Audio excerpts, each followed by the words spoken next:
जिसे मैं शीर्षक के साथ साझा करूंगा, दानियेल की भविष्यवाणी और अंतर्नियम अवधि। और मूल रूप से अंतर्नियम अवधि का इतिहास अंधकार अवधि या अंधकार की अवधि के समय के रूप में जाना जाता है, क्योंकि कई विद्वानों का मानना है कि उस समय के बारे में बहुत कुछ नहीं लिखा गया है, खासकर इसलिए क्योंकि बाइबल उस समय के बारे में बहुत कुछ दर्ज नहीं करती है और उस समय कोई भविष्यवाणी नहीं थी और परमेश्वर के वचन की बहुत अधिक शिक्षा या घोषणा नहीं थी, और इसलिए लोग सोचते हैं और इसे अंधकार का समय भी कहते हैं। लेकिन अनंत वाचा के वादे के लेखक, जो कि छुटकारे के इतिहास श्रृंखला की 5वीं पुस्तक है, दावा करते हैं और समझाते हैं कि परमेश्वर का छुटकारे का कार्य कभी समाप्त नहीं हुआ और यह वास्तव में जारी रहा। यह एक अड़चन की तरह था जब चीजें बदल रही थीं और मसीहा आने वाला था। समय करीब आ रहा है। मुझे लगता है कि हम इसे उस समय के रूप में सोच सकते हैं जिसमें हम रह रहे हैं। हालांकि इसकी घोषणा नहीं की गई है, लेकिन कोई भी हमें वास्तव में यह बताने के लिए नहीं है कि यह समय है। चीजें हो रही थीं, विश्व इतिहास में परिवर्तन हो रहे थे, और इन सब के पीछे ईश्वर और उनकी मुक्ति की इच्छा थी। इसलिए ईश्वर ने दानियेल की पुस्तक के माध्यम से भविष्यवाणियां दी हैं, और हम दानियेल अध्याय 2, 7 और 8 में उन भविष्यवाणियों पर संक्षेप में नजर डालने जा रहे हैं, और फिर उन 4 राज्यों के बारे में सोचें जिनके बारे में दानियेल ने नबूकदनेस्सर के सपने और उसके दर्शनों के माध्यम से भविष्यवाणी की थी। और इसलिए आइए हम दानियेल अध्याय 2 की आयतों की ओर मुड़ें। यह तब की बात है जब राजा नबूकदनेस्सर को एक सपना आता है। वह चाहता है कि उसके सपने की व्याख्या की जाए, लेकिन उसे यह भी याद नहीं है कि उसने क्या सपना देखा था। और बेबीलोन के राज्य के अन्य नेता और अन्य जादूगर और जादूगर उसके सपने की व्याख्या करने में सक्षम नहीं थे, न ही वे यह जान पाए कि उसने क्या सपना देखा था। लेकिन दानियेल, परमेश्वर की बुद्धि और रहस्योद्घाटन के द्वारा, उसने यह सपना देखा, इसका अर्थ बताया, और उसने नबूकदनेस्सर से कहा, हे राजा, यह वही स्वप्न है जो तुमने देखा था। तो यह उस व्याख्या का पहला भाग है जो उसे बताता है कि उसने क्या स्वप्न देखा था। तो श्लोक 31 से 35 तक, हे राजा, तुमने देखा, और देखो एक बड़ी प्रतिमा। यह प्रतिमा शक्तिशाली और अत्यधिक चमक वाली तुम्हारे सामने खड़ी थी, और इसका रूप भयावह था। उसकी मूर्ति का सिर शुद्ध सोने का था, उसकी छाती और भुजाएं चांदी की थीं, उसकी कमर और जांघें पीतल की थीं, और उसके पैर लोहे के थे। उसके पांव कुछ लोहे के और कुछ मिट्टी के थे। 34वां पद, जब तू देख रहा था तो एक पत्थर बिना किसी मनुष्य के हाथ से उकेरा गया और उस मूर्ति के लोहे और मिट्टी के पांवों पर लगा और उन्हें टुकड़े टुकड़े कर दिया। तब लोहा, मिट्टी, पीतल, चांदी और सोना सब एक साथ टुकड़े टुकड़े हो गए और गर्मी के दिनों में खलिहानों के तने के समान हो गए, और हवा उन्हें उड़ा ले गई और उनका कोई निशान नहीं मिला। लेकिन वह पत्थर जो मूर्ति पर लगा था एक बड़ा पहाड़ बन गया और पूरी पृथ्वी को भर दिया। ये परमेश्वर का वचन है। तो इस सपने से अध्याय 2 के पदों में आगे बढ़ते हुए दानियेल व्याख्या करता है कि यह 26 और 26 के हिस्से क्या दर्शाते हैं, और इसलिए आइए हम इस पर एक नजर डालें। और जैसा कि आप यहां देख सकते हैं, हमारे पास दानियेल अध्याय 2, अध्याय 7 और अध्याय 8 हैं, और ये सपने और दर्शन जो दर्शाते हैं उसमें समानांतर हैं। तो आइए हम उस छवि के बारे में सोचें जिसके बारे में हमने अभी पढ़ा, सोने का सिर। और जब हम इसके बारे में सोचते हैं तो ये जानवर, मूर्ति और प्रतिमा की छवियां, भौतिक चीजें। जानवर उन राज्यों का प्रतिनिधित्व करते हैं जो परमेश्वर के लोगों पर शासन करेंगे और उन्हें उत्पीड़न देंगे, उन्हें कठिनाइयां, पीड़ाएं देंगे। और मैं ऐसा इसलिए कहता हूं क्योंकि प्रकाशित वाक्य में हम जानवरों को समुद्र और भूमि से बाहर आते हुए देखते हैं। हम जानवर, अजगर को देखते हैं, और यहां तक कि उत्पत्ति में भी मानव जाति शिल्प के कारण गिर गई, सर्प नामक जानवर का। और इसलिए हमें बाइबल में जानवरों के बारे में स्पष्ट समझ होनी चाहिए, ताकि हम समझ सकें कि हम किस तरह के समय में रह रहे हैं। इसलिए दानियेल अध्याय 2 श्लोक 38 में सोने का सिर। दानियेल बताते हैं कि यह बाबुल का प्रतिनिधित्व करता है। बाबुल वास्तव में सोने, शुद्ध सोने के लिए जाना जाता था, कि उनके पास जो भी मूर्तियां और चित्र थे वे शेर और उकाब थे। और इसलिए पद 37 और 38 में दानियेल कहता है, हे राजा, तुम राजाओं के राजा हो, जिन्हें स्वर्ग के परमेश्वर ने राज्य, शक्ति, बल और महिमा दी है। तुम सोने के सिर हो, और इसलिए बेबीलोन सोने का सिर है। इसके बाद छाती और चांदी की भुजाएं हैं, जो दर्शाती हैं मेदी फारस। इस प्रकार बेबीलोन मेदे फारस के हाथों में चला गया, जो बाद में फारस बन गया, और फिर फारस चांदी के लिए जाना जाता था। छवि का तीसरा भाग कांस्य का पेट और जांघें थीं।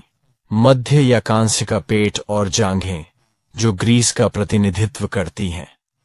ग्रीस अपने कांस्य सिक्कों के लिए जाना जाता था, और वे तांबे के ग्लाने के कौशल के लिए प्रसिद्ध थे। इसीलिए ग्रीस का प्रतिनिधित्व कांस्य के पेट और जांघों द्वारा किया जाता है। और फिर इतिहास में ग्रीस के बाद राज्य विभाजित हो जाता है।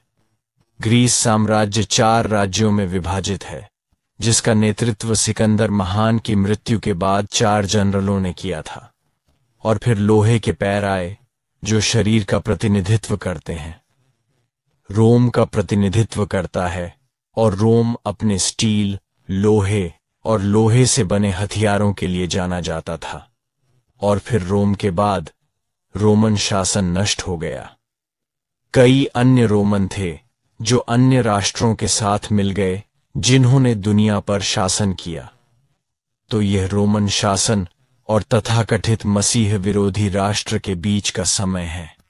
और फिर मसीह विरोधी आता है, और फिर अंत में बिना हाथों के काटे गए पत्थर के माध्यम से स्थापित होता है, जो आया और छवि को नष्ट कर दिया। और यह भगवान के राज्य की स्थापना का पूर्वाभास है। और वह पत्थर निश्चित रूप से यीशु और परमेश्वर के वचन का प्रतिनिधित्व करता है।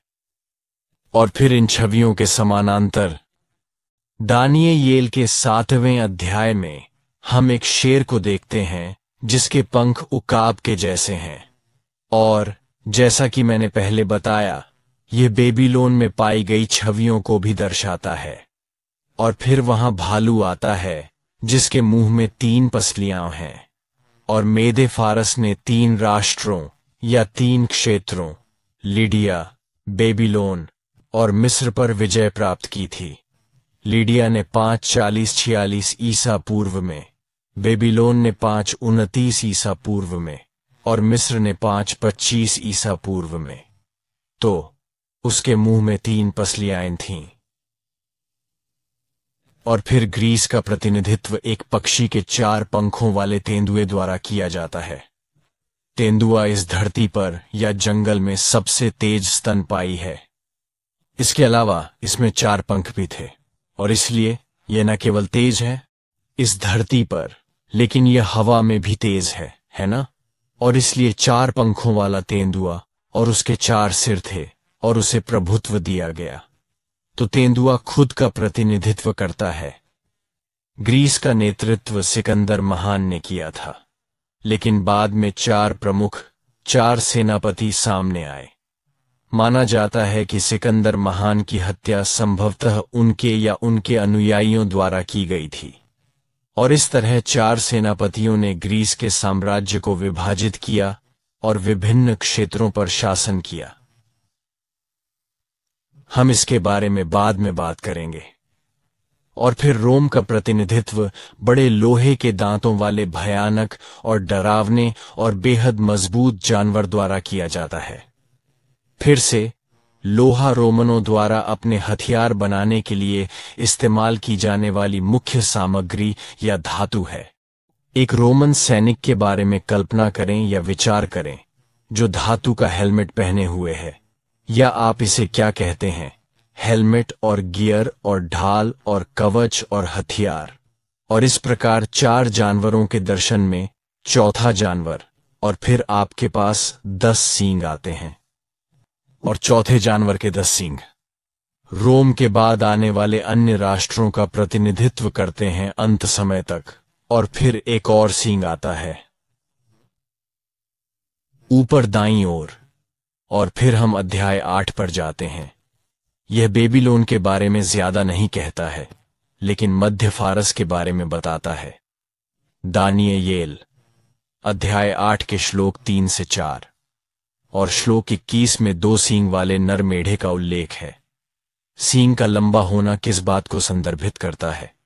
यह मिडी फारस था, लेकिन फारस मिडी से आगे निकल गया, और इसलिए और बाद में मिडी के बिना सिर्फ फारस बन गया, और इसलिए फारस को उत्तर पर विजय प्राप्त करनी है, और जो आर्मेनिया और कैस्पियन सागर और पश्चिम के आसपास के क्षेत्र हैं, बेबीलोन, सीरिया, एशिया माइनर और दक्षिण मिस्र। इसीलिए फारस को उत्तर, पश्चिम और दक्षिण पर विजय प्राप्त करनी है। और यशायाह ने भविष्यवाणी की कि फारस एक विशाल क्षेत्र पर विजय प्राप्त करेगा। यशायाह 45 श्लोक 1 और 2 के अनुसार। और फिर 8वें अध्याय में ग्रीस का प्रतिनिधित्व एक नर बकरे द्वारा किया गया है जिसके सींग बहुत स्पष्ट हैं। और उस समय यूनानियों को बकरी लोग कहा जाता था, और इसलिए बकरी। और फिर 4 विशिष्ट सींग 4 जनरलों। और फिर तुम मेरे कारण उसे नहीं देख सकते, लेकिन 4 सींगों के बाद एक छोटा सींग निकला। दानियेल के अध्याय 8 श्लोक 9 से 14 और श्लोक 23 से 25 के अनुसार 4 सींगों के बाद एक सींग निकलता है जो मसीह विरोधी को दर्शाता है, ऐतिहासिक रूप से एंटियोकस 4, जिसके बारे में हम बाद में बात करेंगे।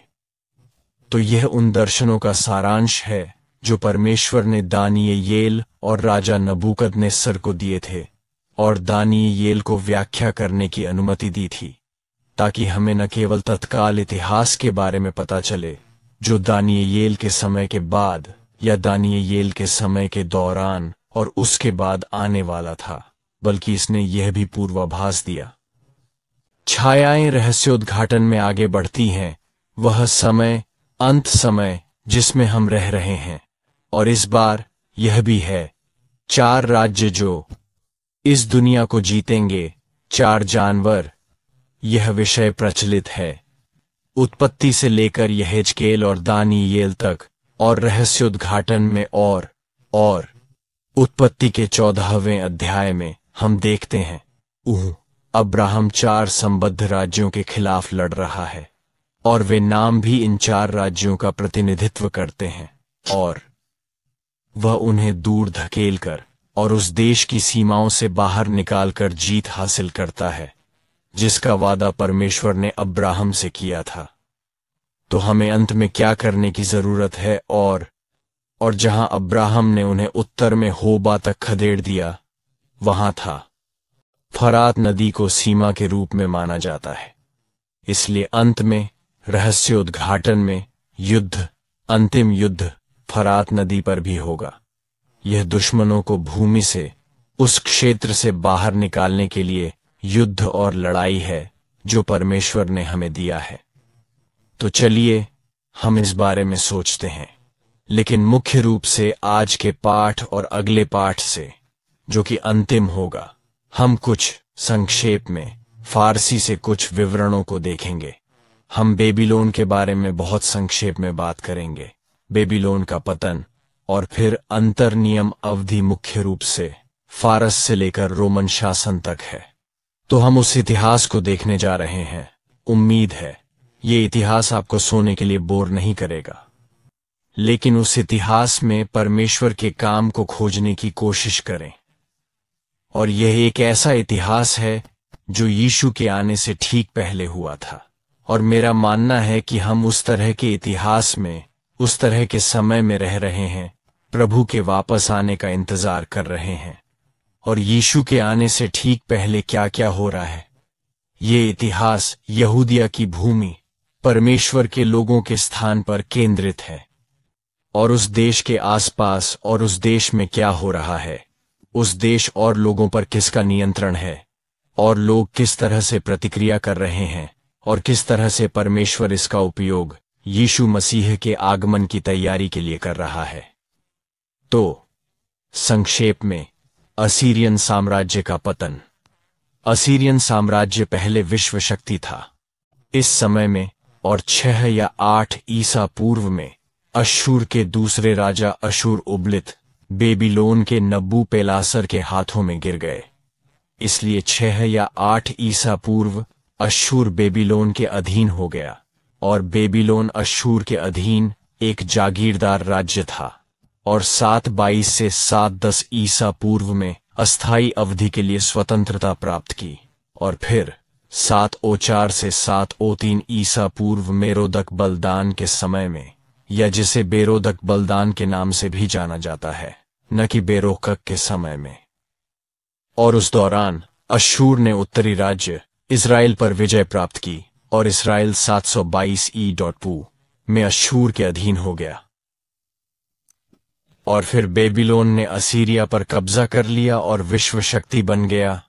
और फिर बेबीलोन भी गिर गया, और बेबीलोनियों के समय में वे यहूदिया या यहूदा दक्षिणी इज़राइल राज्य पर विजय प्राप्त करते हैं। और बेबीलोन के बेलशस्सर को बाद में डेरियस द्वितीय द्वारा नष्ट कर दिया गया, जिसे सियारेक्सेरिस के नाम से भी जाना जाता है, या कुछ लोग इसे साइक्सेरिस कहते हैं। लेकिन उस समय हिब्रू और अरामी में सी को सी के रूप में नहीं, बल्कि सी को एक कठोर कंठस्थ ध्वनि के साथ उच्चारित किया जाता है। और इसीलिए सियाक्सेरिस द्वितीय ईसा पूर्व के वर्ष में। तो डेरियस मेदियों का राजा था, और यह मेद फारस था, है ना?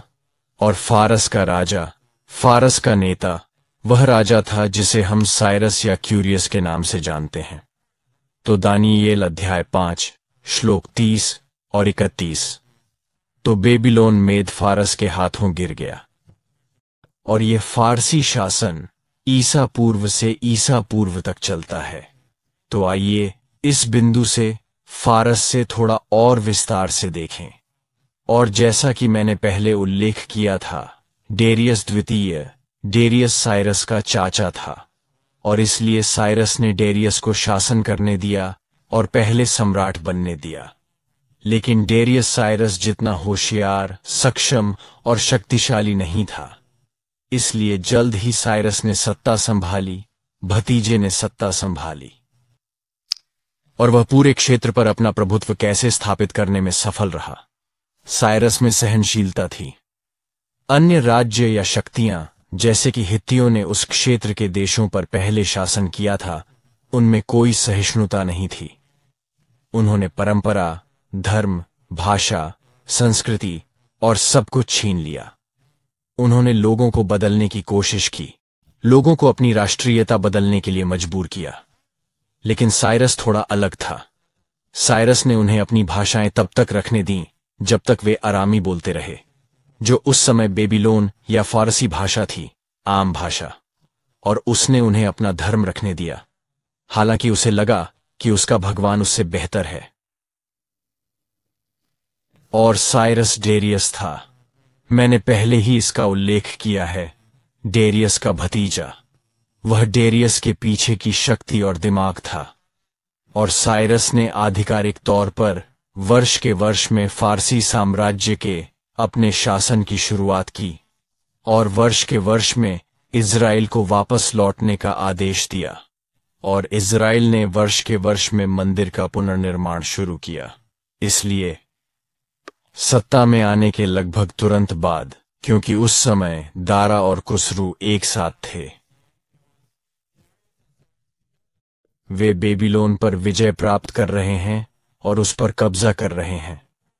और इसलिए फारसी, फारस से मिलिए और फिर 538 के आसपास वह अपने चाचा डेरियस की जगह राजा बन गया। और फिर 570 उसने इजरायलियों को वापस जाने के लिए कहा। और उस समय में हमने सीखा है और हमें उम्मीद है कि हमें सीखने के और भी मौके मिलेंगे। एक व्यक्ति था जिसने साइरस को इस तरह प्रभावित किया कि वह इस्राएलियों को जाने दे, क्योंकि यशायाह में परमेश्वर ने भविष्यवाणी की थी। साइरस से कहा कि वह उसे ये सारे राज्य और अधिकार देगा। और साइरस का नाम यशायाह की पुस्तक में लिखा गया है। और उसके मंत्रिमंडल में एक विश्वासी व्यक्ति था, इसलिए कहा जा सकता है, क्योंकि दानियेल एक परिषद या एक था, या बेबीलोन के समय से लेकर फारसी काल तक उस समय राजा के अधीन शासन करने की स्थिति में। तो वैसे भी साइरस ने इजरायलियों को वापस जाने के लिए कहा, और यह निर्वासन या कैद से पहली वापसी है। और पुनर्निर्माण ईसा पूर्व वर्ष में शुरू होता है। तो इसका क्या नतीजा निकला? विदेशी शक्तियों को दुष्ट या दुष्ट शक्तियां भी माना जा सकता है, जो परमेश्वर के लोगों पर नियंत्रण रखती हैं। परमेश्वर के लोग अभी भी कैद में हैं, उनमें से अधिकांश। लेकिन इसका क्या नतीजा निकला? मुक्तिदायक ऐतिहासिक परिप्रेक्ष्य। कठिनाइयों या उत्पीड़न और कठिनाइयों के समय में भी परमेश्वर अभी भी अपने समय के लिए, भविष्य में अपनी इच्छा के लिए, अपने लोगों के लिए तैयारी करने के लिए अपना कार्य कर रहा है। और इसलिए भले ही हम इस समय कठिन समय से गुजर रहे हों, हमें विश्वास रखना चाहिए और प्रार्थना करनी चाहिए कि परमेश्वर तैयारी कर रहा है। चाहे हम यह जानते हों या नहीं, परमेश्वर तैयारी कर रहा है हमारे लिए और उसकी इच्छा को पूरा करने के लिए, इन विदेशी राज्यों की शक्तियों के माध्यम से भी, जो इस समय परमेश्वर के लोगों पर अत्याचार कर रहे हैं। इसलिए उस समय फिलिस्तीनियों द्वारा अरामी भाषा का उपयोग किया जाता था। यह अरामी भाषा उस समय के दौरान एक आम फारसी भाषा थी। इसलिए याद रखें कि साइरस चाहता था कि हर कोई उसकी भाषा सीखे, भले ही वे अपनी भाषा ही क्यों न रखें।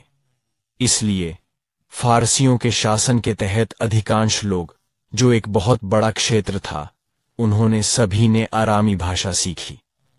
इसलिए यीशु के समय में सभी लोग अरामी भाषा भी बोलते थे, भले ही उन्होंने भी बोलना शुरू कर दिया हो ग्रीक।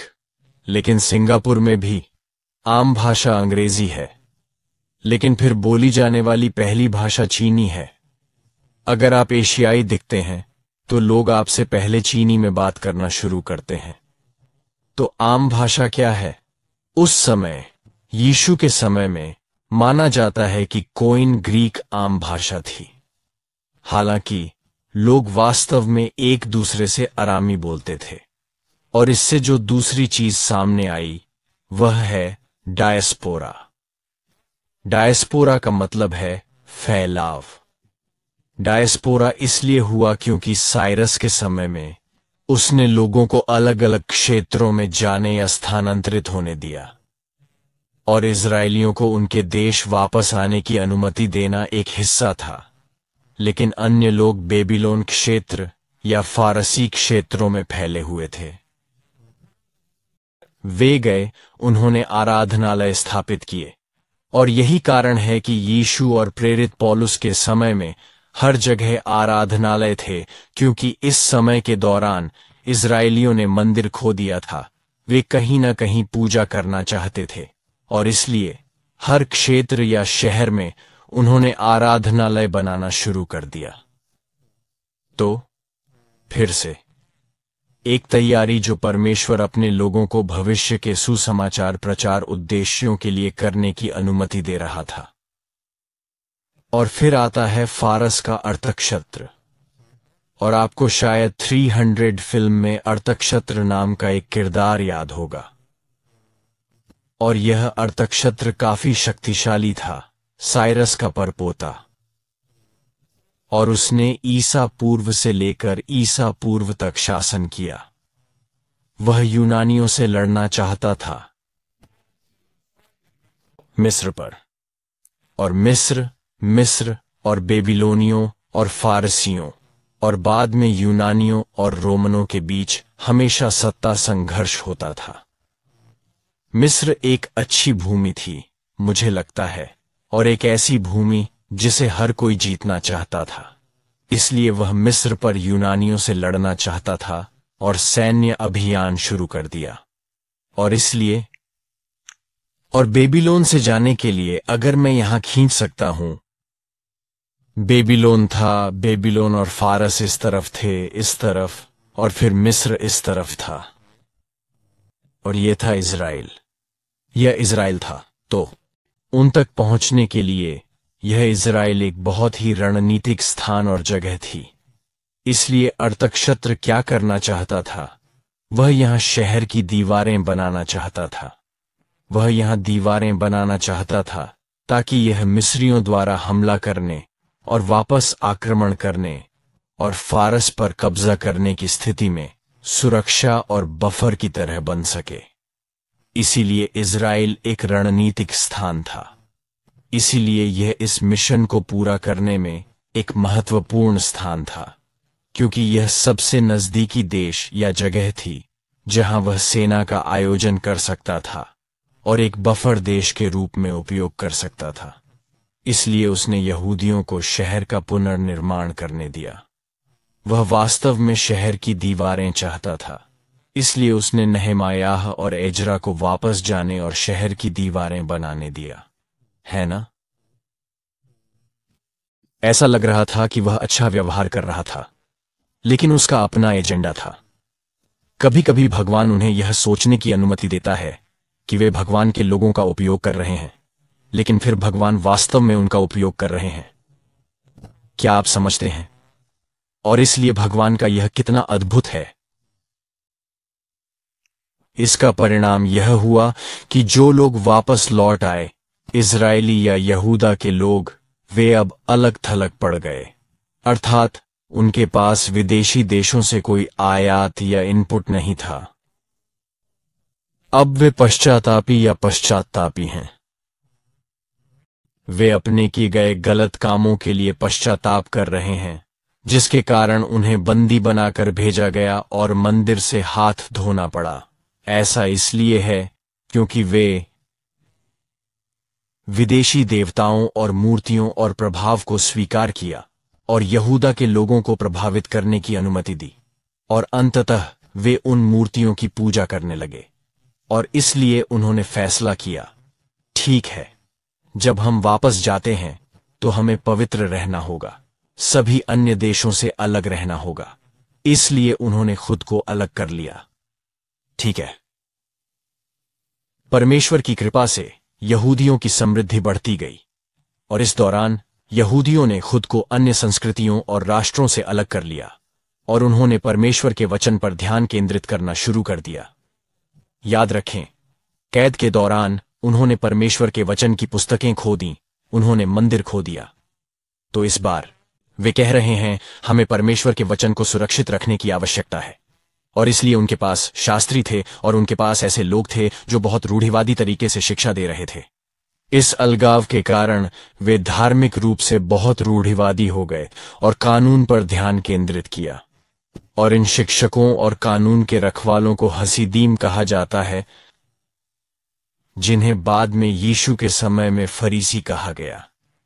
तो फरीसी इसी समय आए, और फिर इस समय के दौरान पहली बार शास्त्री आए, क्योंकि उन्हें बाइबल का बड़े पैमाने पर उत्पादन करने की आवश्यकता थी, और उन्हें यह सुनिश्चित करने की आवश्यकता थी कि बाइबल पांडुलिपियों की नकल बिना किसी त्रुटि के की जाए।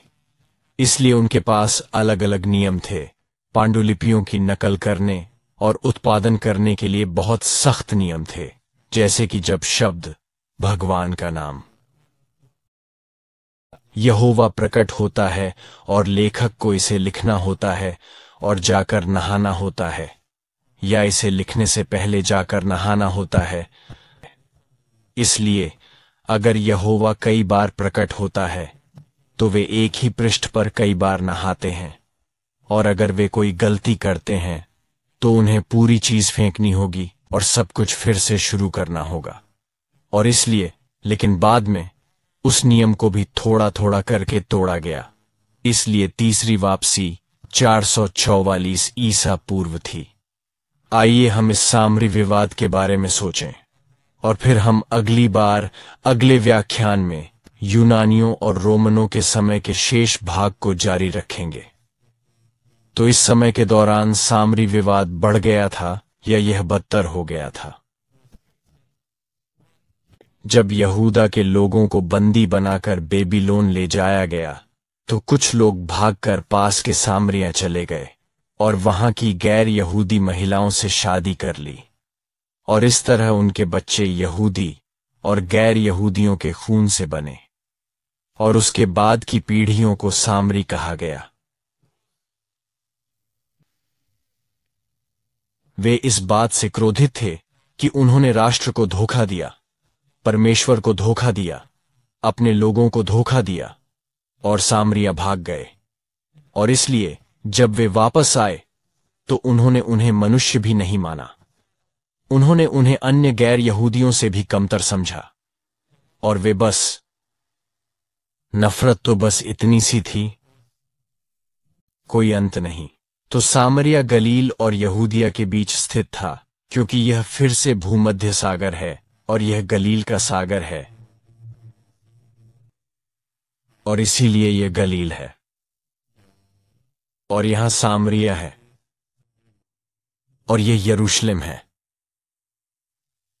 और इसलिए यह क्षेत्र सामरिया मूल रूप से विभाजित राज्यों के युग के दौरान उत्तरी राज्य था। इसलिए सामरिया गलील और यहूदिया के बीच स्थित था। और जब यहूदियों को निर्वासित किया गया तो कुछ यहूदियों ने सामरिया की महिलाओं से विवाह कर लिया, और यहूदियों के लिए गैर यहूदियों के साथ विवाह करना घृणित था। हालांकि सामरिया में अंतर्जातीय विवाह वाले परिवार के वंशज शामिल हैं। परिवारों ने यहूदी मान्यताओं को अपनाया और अपने लिए मंदिर बनवाया। और हम देखते हैं कि यूहन्ना के 4 अध्याय में जब सामरी महिला यीशु के पास आती है और उनसे पूछती है कि हम कहाँ पूजा करें, और इसलिए वह गिरिज्जीम पर्वत के बारे में बात कर रही है जो सामरिया और शेखेम में था, और वहां एक मंदिर था। हां, यरूशलेम में मंदिर। तो कौन सा, कहां? तो अब से सामरियों से बात करना भी यहूदियों का अपमान माना जाता था। इसके विपरीत सामरी लोग यहूदियों से घृणा करते थे, क्योंकि यहूदी लोग उन लोगों पर आरोप लगाते थे जो सामरियों से विवाह करते थे कि वे धनी और शक्तिशाली लोग हैं, जिन्हें निर्वासित भी नहीं किया गया था, बल्कि वे निर्वासन में कष्ट भोगते हुए भी शत्रुओं की सहायता से आराम से रह रहे थे। ये सामरी लोग ही थे जिन्होंने मंदिर के पुनर्निर्माण में बाधा डाली, हिंसक तरीके से बाधा डाली, जरुब्बाबेल के मंदिर में भी 16 साल तक। तो अगला विषय है यूनानी शासन। तो हम अगली बार जब मिलेंगे तो यूनानी शासन और रोमन शासन के बारे में सोचेंगे, और हसमोनियन राजवंश के बारे में मुख्य विषय के रूप में सोचेंगे। आइए प्रार्थना करें। प्रिय स्वर्गीय पिता, हम आपको इतिहास के बारे में सोचने के लिए यह समय देने के लिए बहुत बहुत धन्यवाद देते हैं। एक बहुत ही महत्वपूर्ण इतिहास जो यीशु मसीह के आने से ठीक पहले हुआ था। उथल पुथल, संघर्ष और कठिनाइयों के बीच भी परमेश्वर, आपने अपनी इच्छा को पूरा करने के लिए तैयारी की है, और आपने अपने लोगों की रक्षा करने और उन्हें रखने के लिए तैयारी की है। पिता, हम ऐसे समय में जी रहे हैं, उलझन, उथल पुथल, युद्ध, बीमारियों और कठिनाइयों का समय। लेकिन पिता, हम मानते हैं कि आप अभी भी काम कर रहे हैं, हमें बचाने, हमारी रक्षा करने, हमें रखने, हमें बचाने के लिए काम कर रहे हैं। और हम मानते हैं कि आपकी वापसी का समय निकट है, जल्द ही और बहुत जल्द। इसलिए हमें तैयार रहने में मदद करें। पिता, हमें सतर्क और जागरूक रहने में मदद करें और छुटकारे के इतिहास में आपके काम के पैटर्न को समझने में हमारी मदद करें। आपकी कृपा के लिए बहुत बहुत धन्यवाद। यीशु के नाम में हम प्रार्थना करते हैं, आमीन।